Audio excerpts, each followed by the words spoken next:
Esta é a história baseada na vida real de Elisa, que enfrentou o inimaginável e saiu mais forte.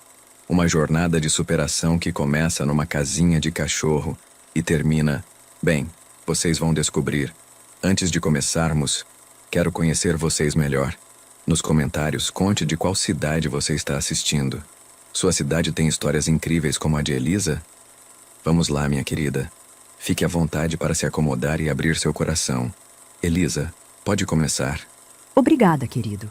Quando olho para trás, para aquela menina de 8 anos que eu era, sinto um aperto no peito que nem 2 décadas conseguiram curar completamente. Naquela idade, eu ainda não entendia direito por que minha mãe tinha partido tão cedo.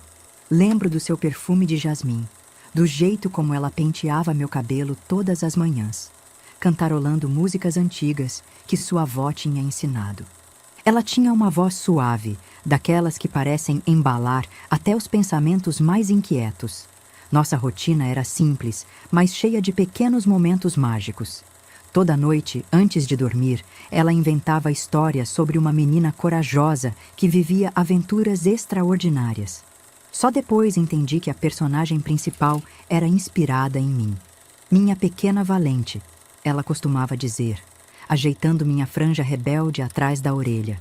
Em um dia ela estava lá, sorrindo e planejando nossa próxima aventura no parque. No outro, só restavam fotografias e um vazio que parecia não ter fim. Meu pai, Roberto, era motorista de ônibus intermunicipal e passava muito tempo fora de casa. Era um homem bom, daqueles que carregam a bondade nos olhos, mas que não sabem muito bem como expressar sentimentos. Ele sofria tanto quanto eu, mas demonstrava de um jeito diferente, mergulhando no trabalho, evitando ficar em casa, onde cada canto guardava uma memória dela.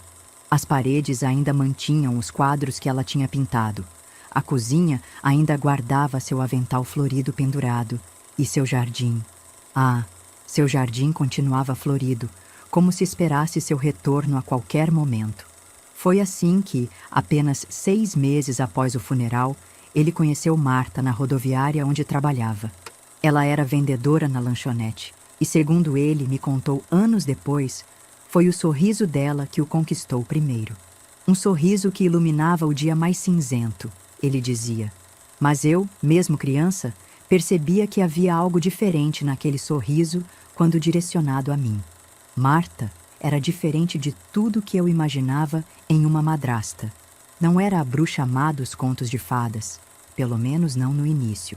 Era uma mulher bonita, sempre arrumada, com unhas vermelhas impecáveis e um perfume forte de rosas que parecia querer apagar qualquer outro aroma da casa, inclusive o suave jasmim que ainda persistia nos pertences de minha mãe. Seu sorriso encantava todos ao redor, menos eu, porque mesmo quando sorria, seus olhos permaneciam frios quando se dirigiam a mim, como se eu fosse uma mancha em seu quadro perfeito, um lembrete constante de que ela não era a primeira nem a única. Nossa casa era simples, dessas com cerca branca e um pequeno quintal nos fundos, onde minha mãe tinha plantado rosas, margaridas e um pé de jasmim que perfumava as noites de verão. Foi ali que, no meu aniversário de 7 anos, ganhei meu melhor amigo, Zeus, um vira-lata caramelo que minha mãe tinha me dado pouco antes de partir. Ela sempre dizia que todo mundo precisa de um anjo da guarda, e Zeus seria o meu. Ele tinha uma casinha de madeira que meu pai construiu com tanto carinho, pintada de azul claro, bem ao lado do pé de goiaba que dava as frutas mais doces da rua. No começo, Marta tentava disfarçar sua antipatia por mim. Fazia comentários aparentemente inocentes, mas que carregavam um veneno sutil. Essa menina não tem modos, precisa aprender a se comportar. Como pode ser tão desajeitada? Não puxou isso do pai? Igualzinha à mãe, não é? Tem o mesmo jeito avoado. Este último sempre dito com um tom que fazia parecer que ser parecida com minha mãe era a pior coisa do mundo. Cada palavra era como uma pequena agulha, fina o suficiente para machucar sem deixar marcas visíveis. Zeus percebia. É incrível como os animais têm essa sensibilidade que nós, humanos, às vezes perdemos. Toda vez que Marta se aproximava de mim com aquele olhar, ele ficava inquieto, postando-se entre nós duas como um pequeno guardião. Seu pelo se arrepiava levemente e um rosnado baixo, quase imperceptível, deixava claro que ele não aprovava a forma como ela me tratava. Era como se ele soubesse, muito antes de mim, que eu precisaria de proteção. As coisas começaram a mudar drasticamente quando Marta engravidou, 3 meses após se mudar para nossa casa. Foi como se minha presença tivesse se tornado ainda mais incômoda, como se eu fosse uma sombra do passado que ela precisava urgentemente varrer para debaixo do tapete. Ela parou de disfarçar sua hostilidade e cada dia trazia uma nova forma de me fazer sentir que eu não pertencia àquela família que ela estava construindo. Eu tinha acabado de completar 8 anos quando tudo piorou. A barriga de Marta crescia junto com seu ressentimento por mim. As fotos de minha mãe começaram a desaparecer das paredes, uma a uma, como se ela estivesse sistematicamente apagando qualquer vestígio de que um dia houve outra mulher naquela casa. O jardim, antes tão bem cuidado, foi sendo negligenciado até que apenas o pé de jasmim, teimoso como uma memória que se recusa a partir, continuava a florescer. Foi numa tarde de domingo, depois de eu ter derrubado sem querer um pouco de suco no tapete novo da sala, que vi pela primeira vez o que estava por vir. Seus olhos não eram mais apenas frios, eram tempestades prontas para desabar sobre mim. Naquele momento, enquanto ela me encarava com um ódio que eu nunca tinha visto antes, percebi que minha vida estava prestes a mudar de uma forma que eu jamais poderia imaginar. Naquela tarde do suco derramado, algo mudou definitivamente. Marta segurou meu braço com força e sussurrou entre dentes: "Você é igualzinha à sua mãe, desastrada e inconveniente." Suas palavras doeram mais que seu aperto. Zeus, que estava deitado no canto da sala, levantou-se imediatamente, rosnando mais alto do que o normal. Foi a primeira vez que vi Marta recuar, mas seus olhos prometiam vingança. O tapete foi apenas o começo. Nos dias que se seguiram, cada pequeno incidente virava uma tempestade. Meus desenhos na geladeira desapareceram. Meus brinquedos começaram a ser, acidentalmente, jogados fora. Até mesmo minhas roupas favoritas, aquelas que minha mãe tinha escolhido, sumiram misteriosamente durante uma lavagem. Meu pai trabalhava cada vez mais, fazendo horas extras para dar conta do bebê que estava chegando. Quando estava em casa, Marta era uma pessoa completamente diferente. Doce, atenciosa, a esposa perfeita. Mas bastava ele virar as costas e a máscara caía. Ela tinha um talento especial para fazer parecer que tudo era minha culpa. "Roberto, sua filha está impossível. Quebrou mais um copo hoje", ela dizia, mesmo quando eu nem tinha encostado na louça. "Essa menina não tem jeito, está me deixando muito estressada. Não é bom para o bebê." E assim, pouco a pouco, foi construindo uma narrativa onde eu era a vilã da história, a menina problemática que estava prejudicando sua gravidez. Uma noite, enquanto eu brincava com Zeus no quintal, ouvi uma discussão vinda da cozinha. Marta chorava, dizendo que não aguentava mais meu comportamento rebelde, que estava preocupada com o bebê, que precisava de paz. Meu pai, exausto de tanto trabalhar, tentava acalmá-la. "Ela é só uma criança, Marta. Perdeu a mãe, precisa de tempo." "Tempo? Quanto tempo mais, Roberto? Essa casa não é grande o suficiente para todo mundo. Algo precisa ser feito." Ela gritou e então baixou a voz para um sussurro que mal pude ouvir. Mas as palavras seguintes do meu pai foram claras. "Não, Marta, isso é loucura. Não podemos fazer isso." Na manhã seguinte, acordei com Marta entrando no meu quarto. Ela carregava caixas de papelão e começou a colocar minhas coisas dentro delas. "O que está fazendo?" perguntei assustada. "Este quarto agora será do bebê", ela respondeu sem me olhar. "Mas onde vou dormir?" Minha voz tremeu. Ela apenas sorriu, aquele sorriso frio que eu já conhecia tão bem. Foi naquela tarde que meu pesadelo começou de verdade. Marta esperou meu pai sair para o trabalho e me levou até o quintal. A casinha de Zeus que meu pai tinha construído com tanto carinho estava diferente. Ela tinha colocado um colchonete fino no chão e algumas cobertas. Seu novo quarto, anunciou com uma satisfação mal disfarçada. Não conseguia acreditar no que estava ouvindo. A casinha mal tinha espaço para eu ficar em pé, e o cheiro de madeira velha misturado com terra fazia meus olhos arderem. Não posso dormir aqui, protestei, as lágrimas já escorrendo. Pode e vai. Seu pai já concordou. É isso ou um internato bem longe daqui. Zeus, meu fiel companheiro, parecia entender tudo. Ele se aproximou, encostando seu focinho molhado em minha mão, como se dissesse que não me deixaria sozinha. Naquela primeira noite, encolhida na casinha do cachorro, chorei até dormir, com Zeus deitado ao meu lado, mantendo-me aquecida. As semanas seguintes foram um exercício de sobrevivência. Acordava cedo, antes dos vizinhos perceberem onde eu dormia, e me arrumava para a escola no banheiro dos fundos. Marta tinha sido clara. Se eu contasse para alguém, as consequências seriam piores. Meu pai, quando estava em casa, era convencido por ela de que eu tinha escolhido dormir com Zeus por conta própria, uma fase de criança que logo passaria. O pior não era o desconforto físico, embora dormir naquele espaço apertado fizesse meu corpo doer. O pior era o sentimento de rejeição, de não pertencer à minha própria casa. As noites eram especialmente difíceis quando chovia. A água escorria pelas frestas da madeira e eu me encolhia ainda mais, tentando me proteger da umidade. Zeus se tornou mais que um cachorro. Era meu guardião, meu confidente, minha única fonte de calor nas noites frias. Ele lambia minhas lágrimas e mantinha-se alerta, como se entendesse que precisava me proteger mais do que nunca. Às vezes, eu sussurrava para ele histórias que minha mãe costumava me contar, imaginando que em algum lugar ela podia me ver e mandaria ajuda. Na escola, tentava agir normalmente, mas meus olhos cansados e minhas roupas nem sempre limpas começaram a chamar a atenção. Minha melhor amiga, Clara, percebeu que algo estava errado. Você está diferente, Elisa. O que está acontecendo? Ela perguntava. Mas eu apenas sorria e mudava de assunto. O medo das ameaças de Marta mais forte que meu desejo de pedir ajuda.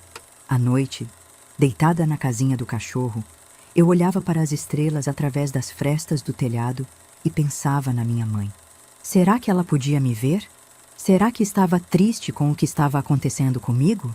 Zeus encostava sua cabeça em meu ombro, seu calor me lembrando que, pelo menos, eu não estava completamente sozinha naquele pesadelo. A gravidez de Marta avançava, e com ela, minha situação piorava. O outono chegou trazendo noites mais frias, e a casinha de madeira oferecia pouca proteção contra o vento que assobiava pelas frestas. Zeus se aconchegava ainda mais perto de mim, compartilhando seu calor. Mas mesmo assim, eu tremia durante a madrugada. Comecei a desenvolver uma tosse persistente. No início, era apenas um incômodo leve, mas logo se transformou em algo mais sério. Durante as aulas, precisava me segurar para não tossir, com medo de chamar atenção. Minha professora, Dona Laura, começou a me observar com mais atenção. Ela tinha aquele tipo de olhar que parece enxergar através das pessoas, daqueles que fazem você querer contar todos os seus segredos. Elisa, você não parece bem, ela me disse um dia, após me ouvir tossir durante toda a aula de matemática. Seus olhos castanhos, emoldurados por óculos delicados, me fitavam com genuína preocupação. Está tudo bem, professora, respondi automaticamente, as palavras de Marta ecoando em minha mente. Se você contar para alguém, vai para um internato tão longe que nunca mais verá seu cachorro. Mas Dona Laura não era do tipo que desistia facilmente. Ela começou a me chamar para conversar depois das aulas, oferecendo biscoitos caseiros e fazendo perguntas aparentemente casuais sobre minha vida em casa. Como está sua madrasta? O bebê está para nascer, não é? Ela perguntava. E eu respondia com meias verdades, sentindo o peso das mentiras em meu peito. Clara, minha melhor amiga, também estava cada vez mais desconfiada. Um dia, durante o intervalo, ela me confrontou. Elisa, suas roupas estão sempre amassadas de manhã. E outro dia, vi terra nos seus cabelos. O que está acontecendo? Senti meus olhos se enchendo de lágrimas, mas engoli o choro. Não podia contar. Não podia arriscar perder Zeus. As coisas pioraram quando Marta decidiu que eu não poderia mais usar o banheiro de dentro de casa para me arrumar de manhã. Você está sujando muito o banheiro, e não posso limpar nesse estado, ela disse, acariciando sua barriga de 8 meses. Passei a me lavar com a mangueira do jardim, antes do sol nascer, tremendo de frio enquanto tentava me limpar o melhor possível. Uma manhã particularmente fria, enquanto me arrumava no quintal, ouvi a voz da vizinha, Dona Cecília. Roberto, Roberto, venha ver isso. Meu coração gelou. Ela tinha me visto. Corri para dentro da casinha de Zeus, mas era tarde demais. Marta apareceu no quintal em segundos, seu rosto uma máscara de preocupação forjada. Ah, essa menina! Sempre inventando brincadeiras estranhas. Elisa, quantas vezes já disse para não brincar com a mangueira de manhã? Ela falou alto o suficiente para que todos ouvissem, sua voz doce escondendo o veneno que eu já conhecia tão bem. Naquela noite, fiquei sem jantar como punição por causar problemas. Zeus era minha única constante. Ele parecia entender cada vez mais a gravidade da situação. Quando Marta se aproximava da casinha, ele se posicionava na entrada, rosnando baixinho, protegendo o único espaço que me restava. À noite, ele lambia minhas lágrimas e encostava seu focinho gelado em meu rosto, como se dissesse que tudo ficaria bem. Comecei a guardar pedaços do meu lanche da escola, escondendo-os nos bolsos do uniforme. Marta estava controlando cada vez mais minhas refeições, dizendo que precisava aprender a ser grata pelo que recebia. Os pedaços de pão e frutas que eu conseguia salvar eram divididos com Zeus, que se recusava a comer sua própria comida antes de ter certeza que eu tinha comido algo. Uma noite, durante uma tempestade particularmente forte, a água começou a entrar na casinha. Zeus e eu nos apertamos no único canto que ainda estava seco, mas era inútil. Estávamos encharcados, e minha tosse piorou consideravelmente.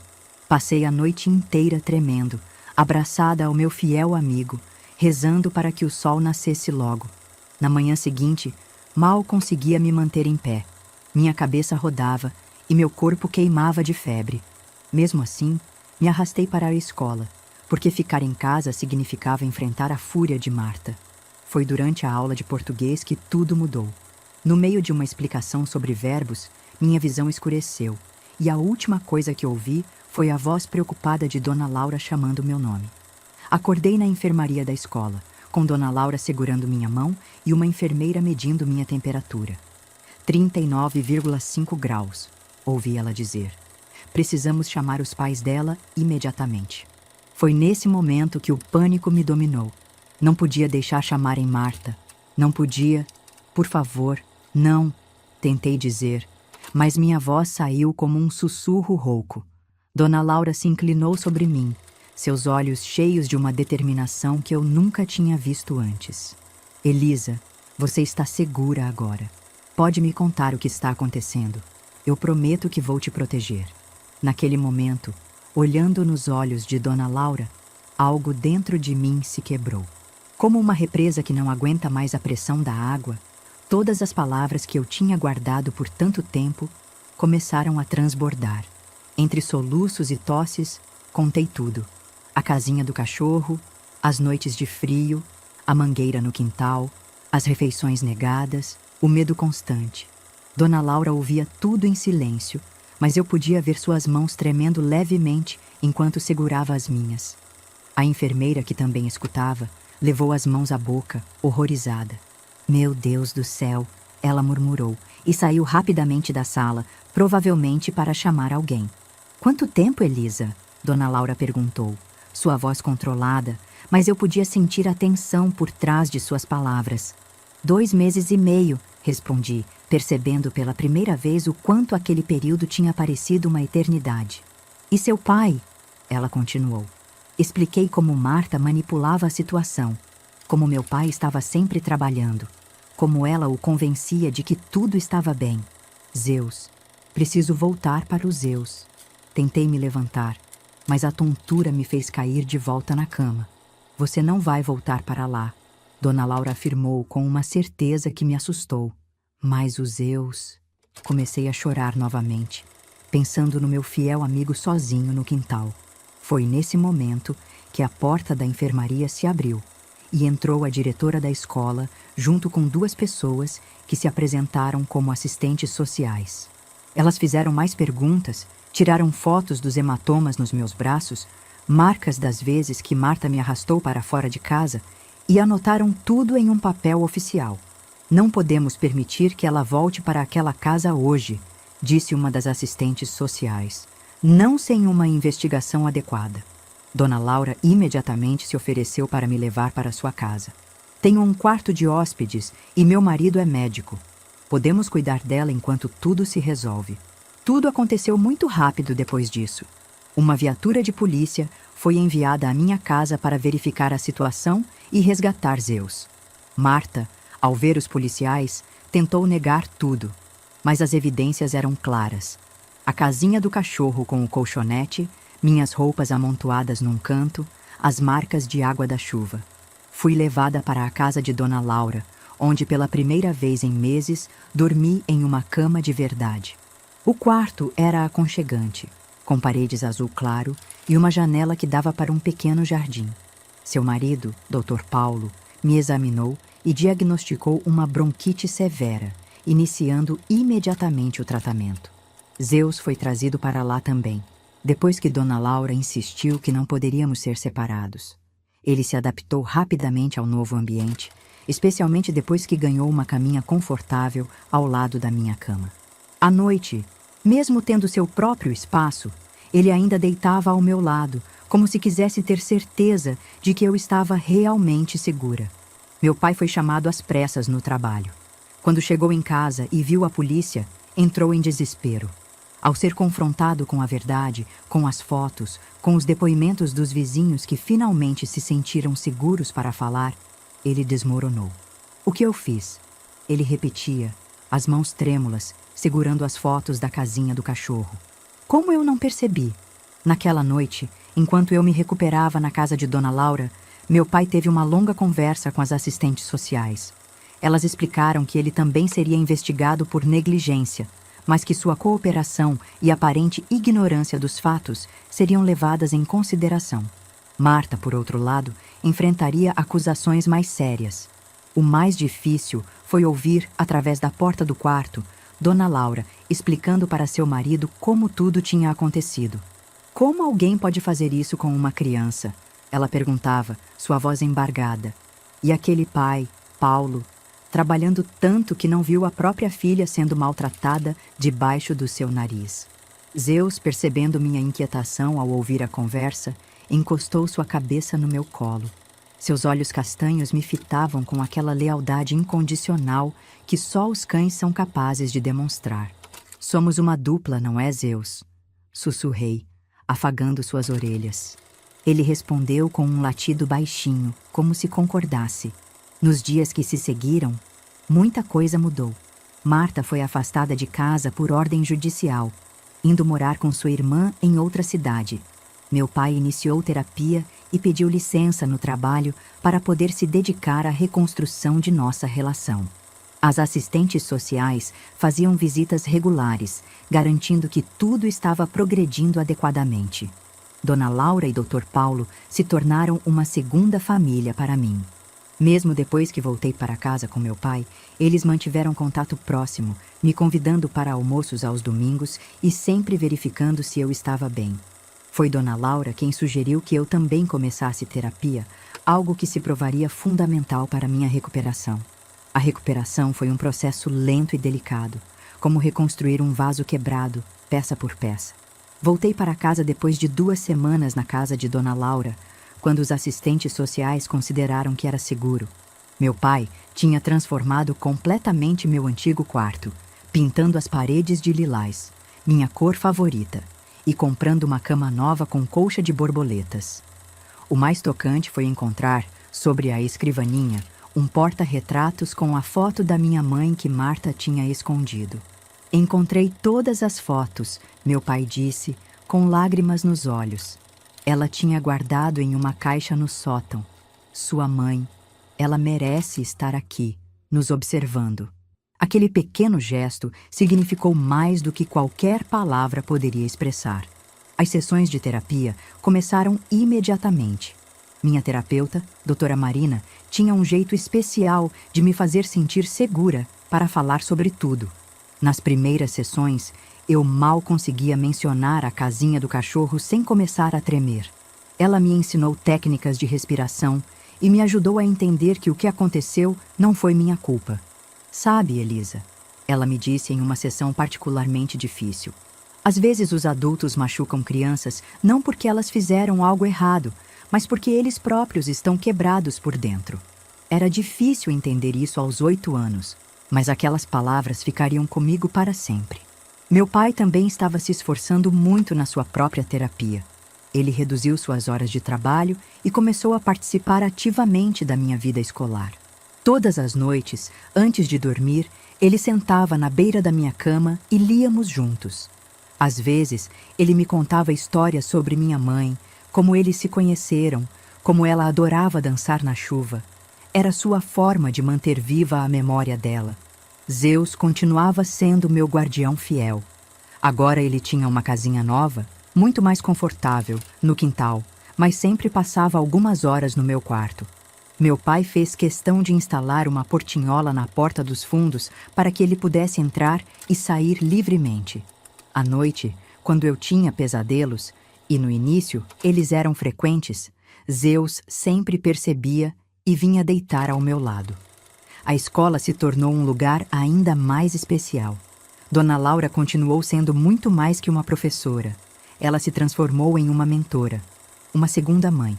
Nas reuniões de pais, ela sempre fazia questão de conversar longamente com meu pai, compartilhando suas observações sobre meu progresso. Clara, minha melhor amiga, foi fundamental nesse processo de cura. Depois que soube de tudo, ela se tornou ainda mais protetora. Ninguém vai te machucar de novo, ela dizia com aquela certeza que só as crianças têm. No recreio, fazíamos planos para o futuro. Seríamos professoras, como Dona Laura, e ajudaríamos outras crianças. O tempo foi passando e as feridas foram cicatrizando. A bronquite melhorou com o tratamento adequado e aos poucos fui recuperando o peso que tinha perdido. Meu pai aprendeu a cozinhar, algo que ele nunca tinha feito antes, e transformou nossas refeições em momentos especiais de conexão. Quanto a Marta, soube que ela teve o bebê, uma menina, e se mudou para outro estado. As assistentes sociais garantiram que ela não poderia se aproximar de mim novamente. Às vezes, eu pensava na minha meio-irmã, que nunca conheceria. Mas doutora Marina me ajudou a entender que algumas distâncias são necessárias para nossa proteção. 1 ano depois do incidente, organizamos uma festa no quintal. Era meu aniversário de 9 anos. E pela primeira vez desde a morte da minha mãe, eu me sentia verdadeiramente feliz. Dona Laura e Dr. Paulo vieram, junto com Clara e outros amigos da escola. Zeus corria entre os convidados, abanando o rabo e recebendo carinho de todos. Durante a festa, meu pai fez um discurso que nunca vou esquecer. Elisa, minha filha, me perdoe por não ter te protegido antes, mas prometo que de agora em diante, nada nem ninguém vai te machucar novamente. Você é forte como sua mãe, e ela estaria tão orgulhosa de você quanto eu estou. Naquele momento, olhando para todas aquelas pessoas que tinham se tornado minha família expandida, Dona Laura, Doutor, Paulo, Clara, Zeus, meu pai renovado, entendi que às vezes precisamos passar por tempestades para encontrar o arco-íris. A casinha do cachorro tinha sido meu momento mais escuro, mas também foi o catalisador para todas as mudanças positivas que vieram depois. Zeus, como se entendesse a importância do momento, sentou-se ao meu lado e apoiou sua cabeça no meu colo, como sempre fazia nos momentos importantes. Seu pelo já mostrava alguns sinais de idade, mas seus olhos mantinham o mesmo brilho protetor de sempre. Obrigada por não ter me abandonado, sussurrei em seu ouvido, e ele respondeu com uma lambida carinhosa no meu rosto. Hoje, mais de 2 décadas depois, olho para trás e vejo como aqueles eventos moldaram quem me tornei. Formei-me em psicologia, especializada em trauma infantil, e dedico minha vida a ajudar crianças que passam por situações de abuso e negligência. Cada vez que uma criança entra em meu consultório, vejo um pouco daquela menina assustada que eu fui, dormindo na casinha do cachorro. Zeus viveu até os 15 anos, uma idade avançada para um cachorro. Ele me acompanhou durante toda a adolescência. Viu minha formatura do ensino médio e estava lá quando recebi a carta de aceitação da faculdade de psicologia. Quando partiu, foi de forma serena, deitado em sua caminha nova, que ficava ao lado da minha cama desde que nos mudamos para um apartamento maior. Meu pai nunca se casou novamente. Ele dizia que tinha aprendido a lição mais importante de sua vida, que ser pai não é apenas prover, mas estar presente, observar, proteger. Hoje, aos 65 anos, ele é um avô coruja para meus 2 filhos, Lucas e Marina. Sim, coloquei o nome dela em homenagem à minha terapeuta que tanto me ajudou. Dona Laura se aposentou há alguns anos, mas continuamos próximas. Ela vem almoçar conosco todos os domingos, e meus filhos a chamam de Vovó Laura. Foi ela quem me incentivou a começar a compartilhar minha história publicamente, dizendo que poderia ajudar outras pessoas a reconhecerem e denunciarem situações de abuso. Clara, minha melhor amiga desde a infância, realmente se tornou professora, como tínhamos planejado no recreio da escola. Trabalhamos juntas em um projeto que leva apoio psicológico e orientação a escolas públicas, identificando e ajudando crianças em situação de vulnerabilidade. Em meu consultório, tenho uma foto emoldurada de Zeus. Muitas crianças perguntam sobre ele, e sua história se tornou uma ferramenta terapêutica poderosa. Às vezes, digo a elas, nossos anjos da guarda vêm com 4 patas e um rabo que não para de abanar. Isso sempre arranca um sorriso, mesmo das crianças mais traumatizadas. Há 2 anos, adotamos um cachorro do abrigo, um vira-lata caramelo, igualzinho ao Zeus. Meus filhos o chamaram de herói, e ele tem o mesmo olhar protetor que seu antecessor. Quando o vejo deitado na cama das crianças, montando guarda durante a noite, sinto que Zeus de alguma forma continua vivo através dele. Nunca mais tive notícias de Marta, e sinceramente, prefiro assim. Soube, através das assistentes sociais, que ela fez terapia e tentou se redimir de suas ações. Minha meio-irmã deve estar com pouco mais de 20 anos agora. Às vezes me pego pensando nela, esperando que tenha tido uma vida melhor que a minha infância. O mais importante que aprendi com toda essa experiência é que o mal não tem a última palavra, que por mais escura que seja a noite, sempre há pessoas dispostas a acender uma luz, como Dona Laura fez por mim, que às vezes nossa salvação vem nas formas mais inesperadas, como um cachorro vira-lata que se recusa a nos abandonar. Hoje, quando dou palestras em escolas e centros comunitários, sempre enfatizo a importância de estar atento aos sinais. Uma criança que muda de comportamento repentinamente, que aparece com machucados inexplicáveis, que demonstra medo excessivo, todos esses são sinais que não podem ser ignorados. Meu pai, agora um senhor de cabelos brancos que adora contar histórias para os netos, sempre diz que sua maior lição foi aprender que amor não é apenas sentir, mas agir. Ele transformou sua culpa em ação, dedicando parte de seu tempo livre para trabalhar com grupos de apoio a pais solo, ajudando-os a não cometerem os mesmos erros. E quanto a mim? Bem, cada vez que entro em meu consultório e vejo uma nova criança, lembro daquela menina assustada na casinha do cachorro. Digo a ela, silenciosamente, que valeu a pena sobreviver, que ela se tornou mais forte do que jamais imaginou ser possível. Para finalizar esta história, quero fazer um pedido especial a você que me ouviu até aqui. Se inscreva no canal, deixe seu like e compartilhe. Não pelo número de inscritos, mas porque cada compartilhamento pode fazer esta mensagem chegar a alguém que precisa de ajuda, a alguém que está vivendo seu próprio momento de escuridão. Juntos, podemos ser a luz que alguém precisa para encontrar o caminho de volta para casa. Lembre-se, nenhuma criança merece dormir na casinha do cachorro. E se você conhece alguém que está passando por algo similar, não se cale. Seja a Dona Laura de alguém. Seja a voz que eles ainda não têm força para usar. Porque no final, o amor sempre vence. Eu sou a prova viva disso.